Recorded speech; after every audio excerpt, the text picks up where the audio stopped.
This is Barbados Rum, the case for a GI. A perspective on why some believe Barbados needs a geographical indication for its rum. If you went in my bottling line and saw a lot of foreign people, you'd be horrified. I would be horrified too. But every drop we sell in bulk is bottled by all foreign people.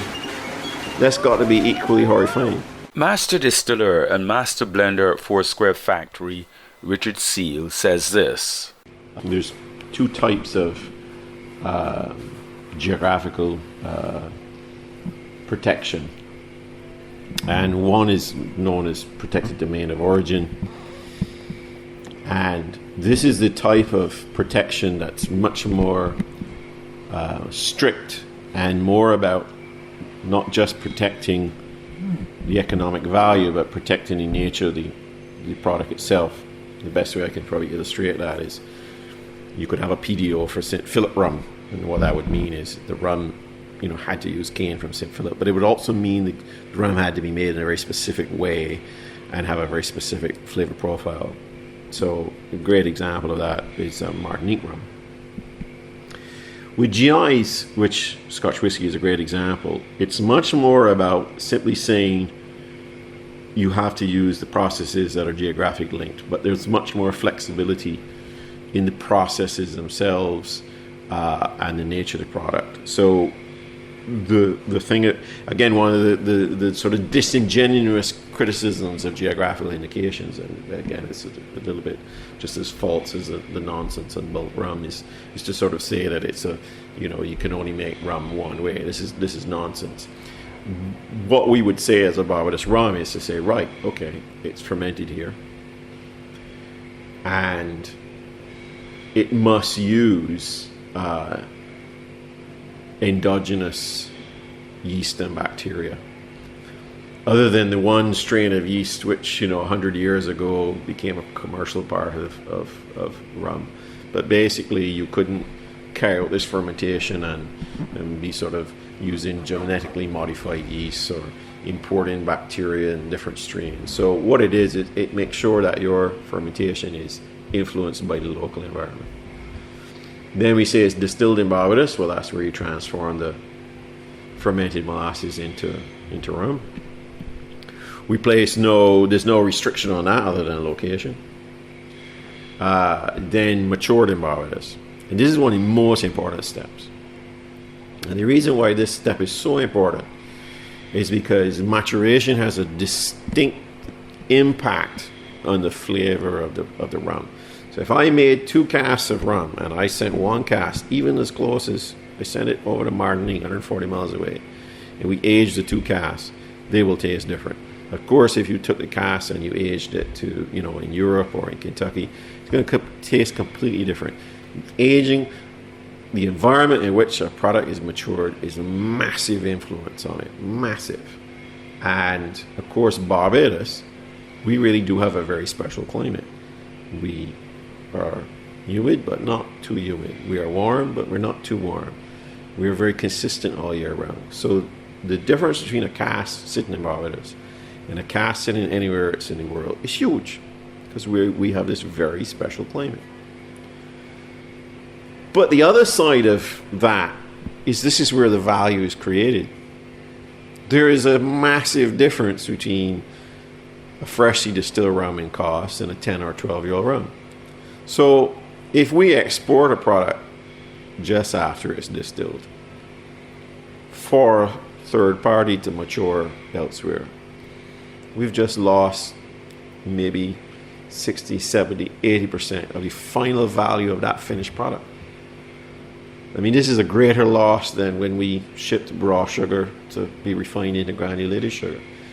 We are literally taking our product and saying, let somebody else earn 60, 70% of the income outside the region. So it's a massive loss in foreign exchange, because if I export it as an unaged product in bulk, I'm going to earn a fraction of the foreign dollars that I can when I sell as a 10 or 12 or 15-year-old rum. And then the next step that would take place is bottling. Now, bottling itself is not generally a strongly geologically linked process. But in the case of Barbados rum, and I should have mentioned, fermentation Barbados water. Again, every Barbadian knows our water is special. And part of why Barbados was so successful in selling the rum back in the 17th and 18th centuries, massive advantage we have, and also driving the volume in the sugar industry, is the availability of good quality water. And so one of the reasons it's a key element of why the final profile of Barbados rum is this excellent quality water that we can source. So we want the bottling here because we want every drop of water that goes into the rum. Because you have water goes in a fermentation, you have water that goes in the final bottling to adjust the final strength. So we want that geographical link. But the other reason, of course, the bottling is, again, jobs. It's, again, accruing the value here. If I wanted to hire someone foreign to work in my bottling plant, I'd have to go and get a work permit. But if I ship it in bulk and have foreign people bottle it, I've just circumvented those work permit rules. And we need to see it that way. We need to see it. If you went in my bottling line and saw a lot of foreign people, you'd be horrified. And I would be horrified too. But every drop we sell in bulk is bottled by all foreign people. That's got to be equally horrifying. So you're bottling it here because you want... We can't afford the luxury of saying bottling abroad. We need those jobs. And of course, what you're doing is you're adding value, because there's a cost of bottling. You're adding value locally, and again, you're going to when you export that value is compensated with foreign dollars. So again, you're increasing your foreign exchange. Coming up, Richard Steele says, one of the ways I try to explain to people why has the rum industry survived and not the sugar industry? Because we both have the same raw material. So why is one industry survive and not the other? Added value means that when you make a product, it costs you. But of course, that cost is adding value to the product. It's why the product costs X more. So if let's say, to use numbers completely,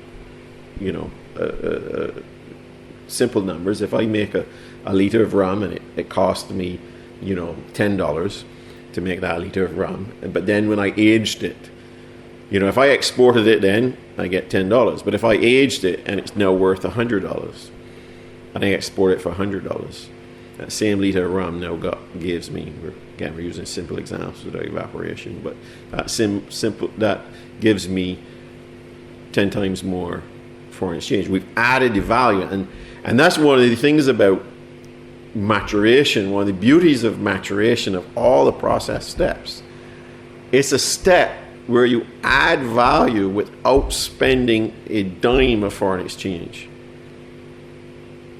And it's the same thing with labor costs. If you have labor costs, you are adding value without spending foreign exchange. Now, obviously, fermentation, if I have to import some molasses, obviously I have some foreign exchange going out. Distillation equipment, I've had to, you have to import, pumps and things like this. But maturation is one process where you add, we don't even have electrical light inside the warehouse that matures the rum. So the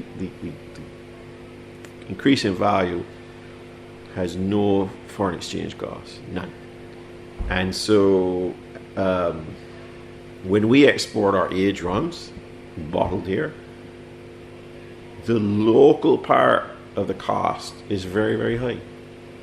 It's not the same as many manufactured items in the region, where we import so much of the raw material and the value of the finished product is just marginally above those imported costs.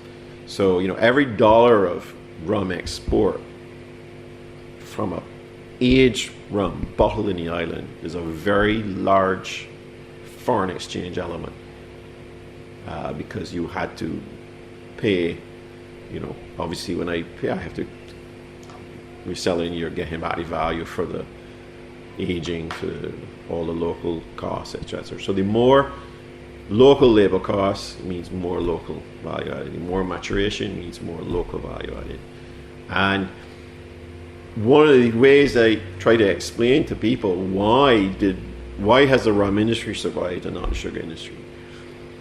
Because we both have the same raw material. So why does one industry survive and not the other?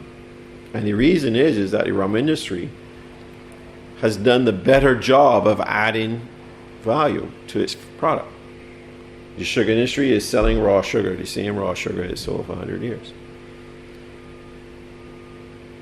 I sell different rums than my grandfather did. We sell much older rums, higher end value rums. Branding is stronger in this era. So we sell a higher value added product. So I can survive with the same high cost input. But if I was selling raw sugar, I would be struggling the same way. One of the interesting things about looking at rum from the 1980s is that once upon a time, value of the rum exports, we were behind not just sugar and molasses, but we were behind many categories of exports. I think even at one point Barbados exported more sports equipment than rum.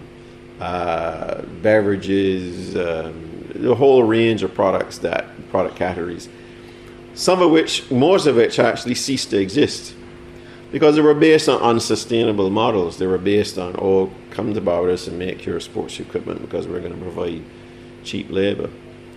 So rum has literally come from behind all of those categories and passed them all out. And we are now behind tourism as the largest earner of foreign exchange.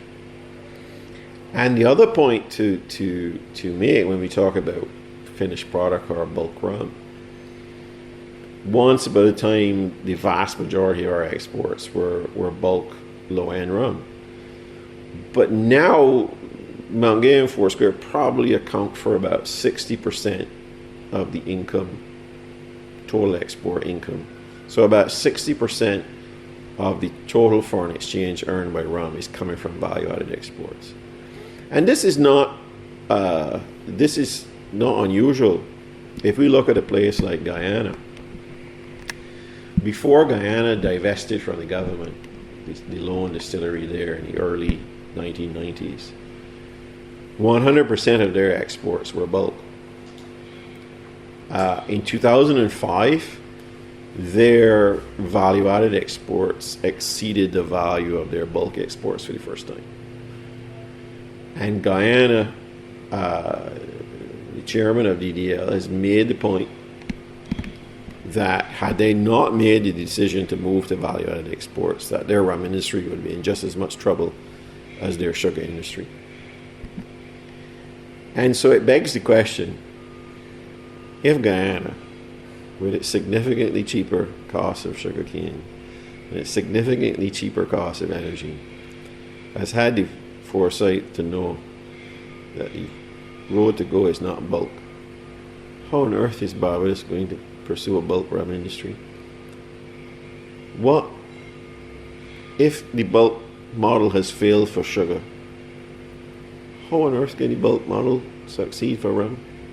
In the next edition, whatever happens to the sugar industry, Barbados will continue to grow sugar cane. And that's because Barbados sugar cane will continue to play an indispensable part of Barbados rum making. This has been Barbados Rum, the case for a GI. I'm David Ellis.